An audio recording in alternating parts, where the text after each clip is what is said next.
துதிப்போம். ஹல்லேலூயா. துதிப்போம், துதிப்போம். இருதயத்தின் ஆழத்திலிருந்து, ஓ ஹல்லேலூயா, இருதயத்தின் ஆழத்திலிருந்து நன்றி அறிவுள்ள இருதயத்தோடு கர்த்தர் நமக்கு செய்த எல்லா நன்மைகளை நினைத்து பார்ப்போமே. இன்று நமக்கு அவர் நன்மை செய்திருக்கிறாரே, நேற்றைய தினத்தில் அவர் நமக்கு நன்மை செய்திருக்கிறாரே, கடந்த போன வாரத்தில் எல்லா நாட்களிலும் அவர் நமக்கு நன்மை செய்திருக்கிறாரே, கடந்த மாதம் முழுவதும் நம்மை கண்ணிமணி போல பாதுகாத்திருக்கிறாரே.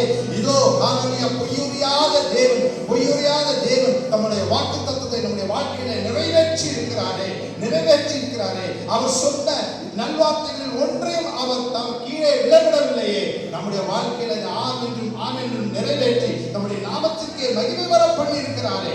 அந்த தேவனை உள்ளத்தின் ஆழத்திலிருந்து சுகம் கொடுத்தீரே உங்க ஸ்தோத்திரம், பலன் கொடுத்தீரே உங்க ஸ்தோத்திரம், ஆரோக்கியம் கொடுத்தீரே உங்க ஸ்தோத்திரம். வழி இதுவே என்று சொல்லி உமக்கு சித்தமான வழிகளில் என்னை நடக்க பண்ணினே உமக்கு ஸ்தோத்திரம். நான் உனக்கு போதித்து நீ நடக்க வேண்டிய வழியை உனக்கு காட்டுவேன் என்று சொல்லி ஆண்டவரே, நித்தமும் நான் நடக்க வேண்டிய வழியை நீ எனக்கு காட்டுகிற தயவுக்காக, கிருபைக்காக நன்றியோடு கூட துதிக்கிறோம், உம்மை ஸ்தோத்திரிக்கிறோம் அப்பா. ஹல்லேலூயா, ஹல்லேலூயா. அவர்கள் உன்னை மறந்தாலும் நான் உன்னை மறவாத தேவன் என்று சொல்லி இயேசு என்று கூப்பிடுகிற மாத்திரத்தில் எங்கள் அருகில வந்து நிற்கிற தேவனாய் இருக்கிறேன். ஹல்லேலூயா. நன்றியுள்ள இதயத்தோடு நோக்கி நாங்கள் பார்க்கிறோம், நன்றியுள்ள இதயத்தோடு நோக்கி நாங்கள் பார்க்கிறோம். ஹல்லேலூயா, ஹல்லேலூயா. மான்கள் நீரோடை வாஞ்சிப்பது போல ஆத்மா வாஞ்சிக்குதே. நீ மாத்திரம் என்ன ஆத்ம நேசருமை ஆராதி. நீ உள்ளத்தின் ஆழத்திலிருந்து சொல்லுவா திரும்ப. மான்கள் நீரோடை வாஞ்சிப்பது போல ஆத்மா வாஞ்சிக்குதே. நீ மாத்திரம் என்ன ஆத்ம நேசருமை ஆராதி.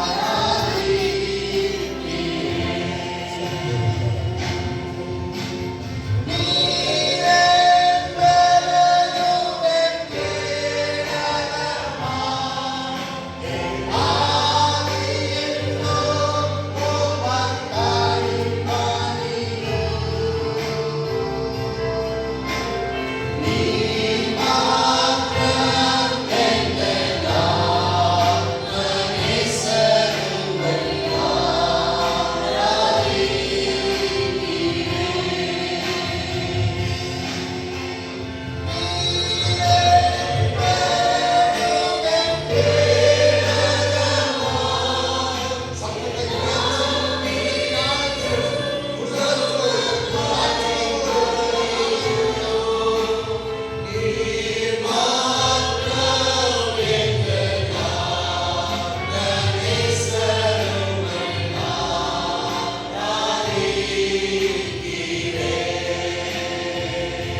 அதற்காக நாங்கள் நன்றி செலுத்துகிறோம் அப்பா.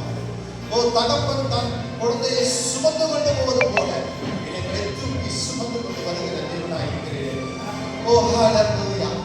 ஆண்டவரே நன்றியோடு நாங்கள் துதிக்கிறோம், ஸ்தோத்திரிக்கிறோம். ஆண்டவரே எங்களை நீர் ஆண்டவரை கைவிடுகிறாத தேவனாய் இருக்கிறீரே. நாங்கள் விட்டு விலகுவதும் இல்லை, உன்னை கைவிடுவதும் இல்லை என்று சொல்லி கரம் பிடித்த தேவன் கடைசி மட்டும் நீரை நடத்துகிறவராய் இருக்கிறீரே. நன்றியோடு நாங்கள் துதிக்கிறோம், ஸ்தோத்திரிக்கிறோம். என்னுடைய வாழ்க்கையில செய்த எல்லா உபகாரங்களுக்காக நாங்கள் என்னத்தை செலுத்த முடியும்? மக்கள் நாங்கள் செலுத்தக்கூடியது ஒன்றுமில்லை, உதடுகளினாலே ஸ்தோத்திரம் அடைந்தான், உதடுகளினாலே ஸ்தோத்திரம் அடைந்தான். அதிலே தான் நீ பிரியப்படுகிற தேவனாய் இருக்கிறேன். மாத்திரமல்ல டாடி, எங்களுடைய ரட்சிப்பின் பாத்திரத்தை எடுத்துக்கொண்டு பின்னே ஓடி வருகிறவர்களாய் நாங்கள் அர்ப்பணிக்கிறோம் அப்பா, எங்களை அர்ப்பணிக்கிறோம் அப்பா, எங்களை அர்ப்பணிக்கிறோம் அப்பா. ஆண்டவரே எவ்வளவு தூரமாய் நாங்கள் பின்வாங்கி போனாலும், எவ்வளவு தூரமாய் நாங்கள் உங்களை விட்டு பின்னோக்கி போனாலும், ஓடி போனாலும், மறைத்துக் கொண்டாலும் கர்த்தர் எங்களை கரம் பிடித்து நடத்துகிறவராய், தேடி வந்த தேவன் கரம் பிடித்து நடத்துகிறவராய் இருக்கிறீரே. ஓ ஹalleluya. இந்த உலகம் எங்களை பார்க்கிற பிரகாரமாய் நான் உங்களை பார்ப்பதில்லை என்று சொல்கிறேன். உலகமோ மனுஷரோ முகத்தை பார்ப்பான், நானோ உன்னை உண்டாக்கி உருவாக்கின தேவன் உன் கருவையினுடைய கண்கள் கண்டதே, உன் இருதயத்தை பார்க்கிறேன் என்று சொல்லி. ஓ ஹalleluya. இருதயத்துக்கு ஏற்றவனாக நாங்கள் வாழும்படிக்கு ஆண்டவரே உம்மையே எங்களுக்காக தந்து நித்தமும் எங்களை வழி நடத்துகிற உம்முடைய கிருபைகளுக்காக நன்றியோடு நாங்கள் துதிக்கிறோம், உம்மை ஸ்தோத்திரிக்கிறோம். வலதுபுறம் இடதுபுறம் சாய்கிற போதெல்லாம் வழி இதுவே, இதில் நடவுங்கள் என்று எங்கள் காதுகள் பின்னிருந்த சத்தத்தை கேட்கப்படுகிறீரே. நன்றியோடு நாங்கள் துதிக்கிறோம், உம்மை ஸ்தோத்திரிக்கிறோம் ராஜா. ஹalleluya. ஆத்துமா தொய்ந்து போகிற போதெல்லாம் கர்த்தர் நீர் எங்களை அருகில வந்து எங்களை சேர்க்கிற வாழனாய் நீர் இருக்கிறதற்காக நன்றியோடு நாங்கள் துதிக்கிறோம், உம்மை ஸ்தோத்திரிக்கிறோம். எல்லாவற்றுக்கும் மேலாக பாவிகளை ரட்சிக்க கிறிஸ்து இயேசு இந்த உலகத்தில் வந்தார் என்கிற அந்த வார்த்தை எல்லா உண்மைக்கும் எல்லா அங்கீகாரத்துக்கும் பாத்திரமானது என்கிற வார்த்தையின்படியே எங்களுடைய வாழ்க்கையில எங்களை தேடி நீ வந்ததற்காக நன்றியோடு நம்ம துதிக்கிறோம், உம்மை ஸ்தோத்திரிக்கிறோம். எங்களுக்காக அடிக்கப்பட்டீரே, எங்களுக்காக நொறுக்கப்பட்டீரே, எங்களுக்காக காயங்களை ஏற்றுக்கொண்டீரே, எங்களுக்காக கல்வாரி சிலுவையை சுமந்தீரே, எங்களுக்காக ஹalleluya மரித்தீரே. அதற்காக நன்றியோடு நம்ம துதிக்கிறோம், உம்மை ஸ்தோத்திரிக்கிறோம் ராஜா, உம்மை ஸ்தோத்திரிக்கிறோம் ராஜா. ஹalleluya. உள்ளத்தின் ஆழத்திலிருந்து சொல்லுவோமா,